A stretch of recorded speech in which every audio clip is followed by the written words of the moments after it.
কলকাতায় ব্যাগবন্দি মহিলার মৃতদেহ উদ্ধারের ঘটনায় অভিযুক্ত ফাল্গুনীকে নিয়ে আসা হলো মধ্যমগ্রামের নিজের বাড়িতে।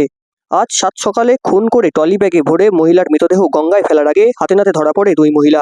জানা গেছে অভিযুক্ত দুই মহিলা মা ও মেয়ে ফাল্গুনী ঘোষ ও আরতি ঘোষ মধ্যমগ্রাম পৌরসভার 23 নম্বর ওয়ার্ডে দক্ষিণ বীরেশপল্লী এলাকায় 2.5 বছর ধরে ভাড়া থাকতেন।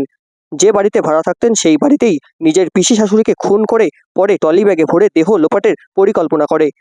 খুনের ঘটনায় পুনর্নির্মাণ করতে মধ্যমগ্রামের বাড়িতে কলকাতা পুলিশ অভিযুক্ত মা মেয়ের মধ্যে মেয়ে ফাল্গুনী ঘোষকে নিয়ে আসা হলো। সাথে ছিলেন কলকাতা পুলিশের তদন্তকারী একটি দল। আজ রাত্রি 9:30 নাগাদে সেই ছবি তুলে ধরলাম আমাদের ক্যামেরায়। লাইট ভালো লাইট আছে দাদা, ওটা আপনারা সাইড দিয়ে দিন দাদা। আরে আপনারা সাইড দিন না, আমরা তো ডিস্টার্ব করছি না, সাইড দিয়ে দিন একটুখানি ছবিটার জন্য। ছবি কেউ ডিস্টার্ব করবে। এই ঢুকো না ঢুকো না ঢুকো না। এটা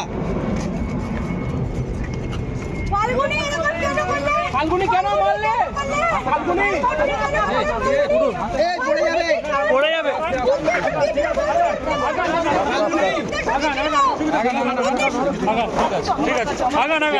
ঠিক আছে, ঠিক আছে, ঠিক আছে। ক্যামেরা নামা শুভ।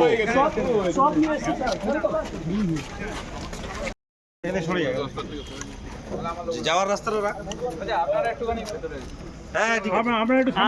আপনারা সরে যান, দেখুন আমরা সব ভিতরে আছি, সব সরে যাবো।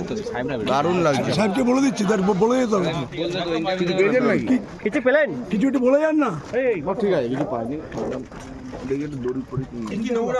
কি নমুনা পাওয়া গেল একটু বলে যান। কিছু বলবেন?